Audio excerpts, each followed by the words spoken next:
And this is, of course, about the safety of our frontline workers, our heroes, our medical staff.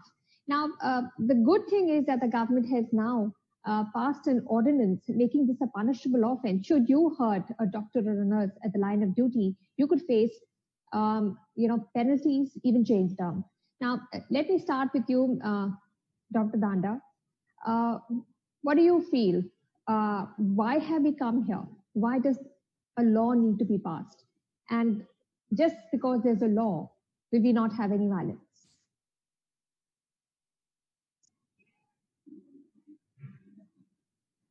Yeah.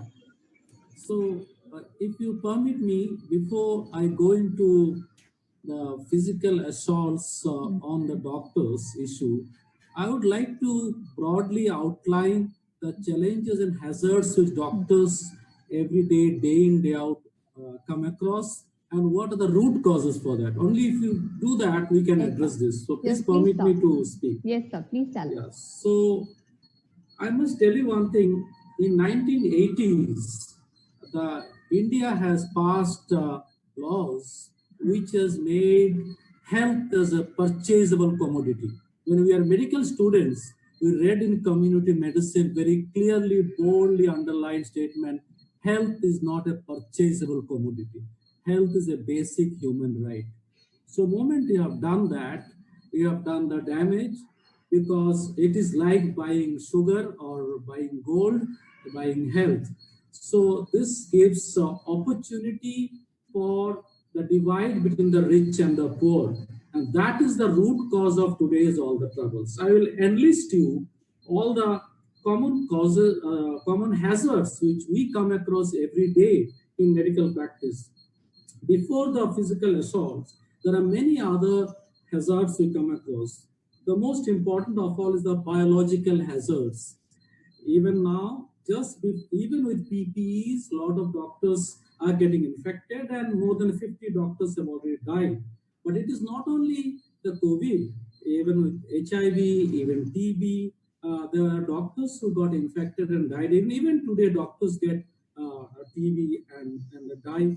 Also, lifestyle diseases, the Indian doctors have the lower mortality than normal, lower lifespan than the normal population. Because of the lifestyle of the doctors is mostly seeing long hours of patients, lack of exercise, unhealthy food. All those things are also contributing to doctors' poor health. So this is a professional hazard. Number two is the stress-related hazards. The professional stress for doctors is too high. The workload beyond the human capacity, the workplace which is not the ideal.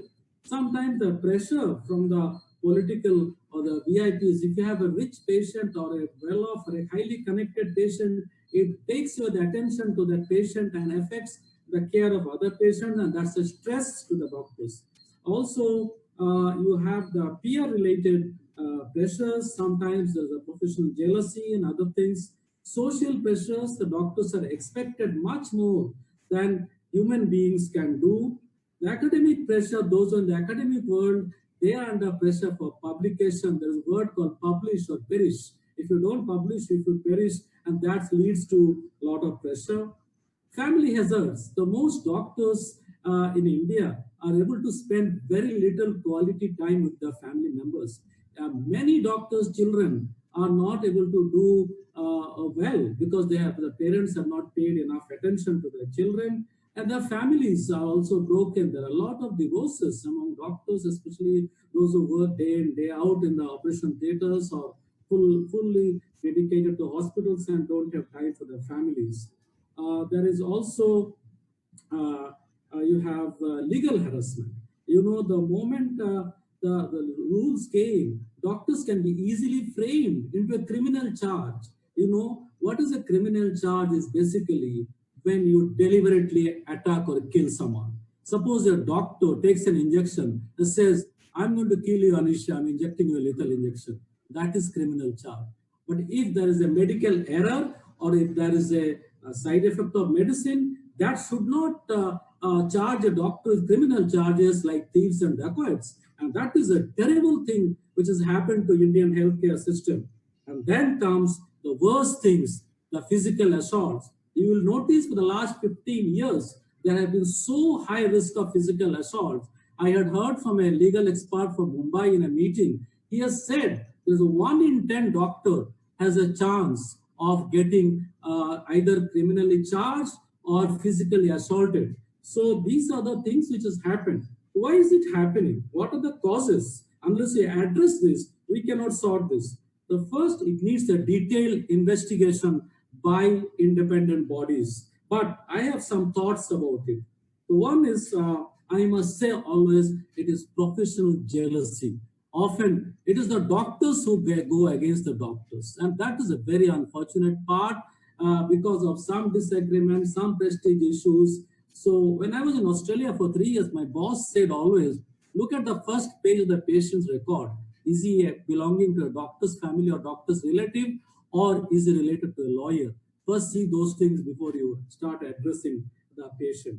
And I think that's very important. The professional jealousy is something doctors must be careful about because everybody's plate is full in India. There is no shortage of patients or opportunity. Number two is the harassment to take revenge. For example, doctors under stressful conditions in busy outpatients or wards, sometimes what they do is might have used a loose word or got angry or used a harsh word against a patient relative. And this sometimes provokes the patient relatives and gives rise to the revengeful act in the form of either a charge or physical assault. There are also money-making quarters. There are many money-making quarters who are irrational or unscientific, and there is a mushrooming growth of what I call is a God industry, who misuse in the name of God and treat patient in the pretext of many things, and they cause a lot of harm, and they feel sort of challenged by the scientific or modern medicine. So that is one. There are also goons which are provoked by vested interests to humiliate doctors. There are legal loopholes which I have mentioned to you, which can be easily used to frame doctors. The poor conditions of a healthcare delivery system. You will see that many government hospitals are just unlivable. You cannot just stay there even for an hour. The unhygienic condition, the poor work culture, the poor infrastructure. I think people can die there in the hospitals more. There's a chance of dying there more often than at home. So this is another poor condition of our infrastructure. Then the poor public awareness with misguidance and misinformation. The internet and the social media are spreading more of non-science and misinformations and myths in people's mind, that the truth gets diluted by this and people get misguided every day in, day out. The people do not know what is truth and what is not. The next is the unrealistic expectation with the patients from doctors. Doctors are not gods. Doctors are human beings. Doctors can do mistakes. If you pressurize them and push them to the wall, they cannot deliver the best. So that is something you have to realize. And our poor quality of education from school till university and medical school. Half the medical colleges, schools today are corporate or the capitation fee based medical colleges, and the best may not always come in. So that is another issue. That is true, Dr. Danda. You've raised a lot of important points. In fact, I have friends who have been overjoyed, saying that, a friend of mine, her mother was a gynecologist, and she would say, wow, I'm so happy my mama is going to take some time out for my birthday, because she doesn't have time otherwise. She's always so busy. Yes. That I'm feeling so blessed that my mom is going to be with me when I cut a cake. So, it is true. The lives of doctors is very tough. Now, I want to come to Dr. Sachin Bajaj. Dr. Bajaj, we've heard Dr. Danda outline so many workplace hazards, so many issues that the doctors face on a daily basis.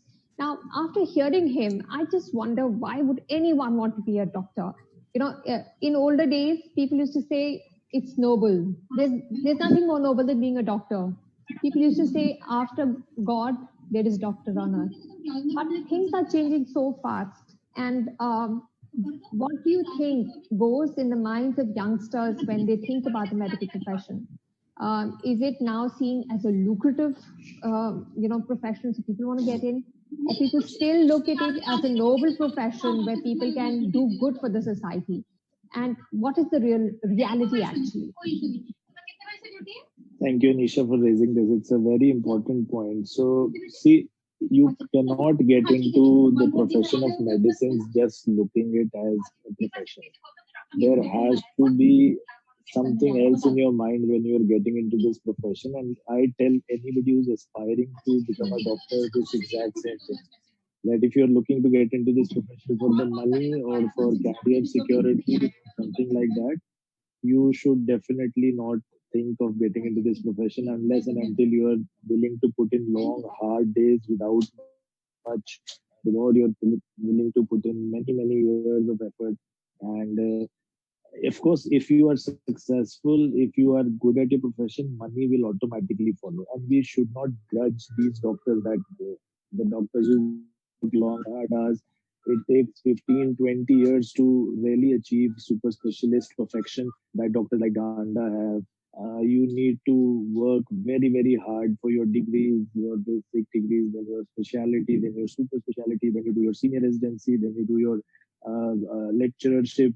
Only after that do you achieve enough perfection in doing that one surgery that only maybe 10 people in the country can do. So if after that you do earn money, we should not grudge you that. But before that, if you feel that if I've done my MBBS and now I spent a crore of rupees on my MBBS, so I should start earning money now. If you follow that route, that is sure shot failure, and that is the reason many of the doctors will suffer from the problem of mistrust from the community, the backlash from the community that we see.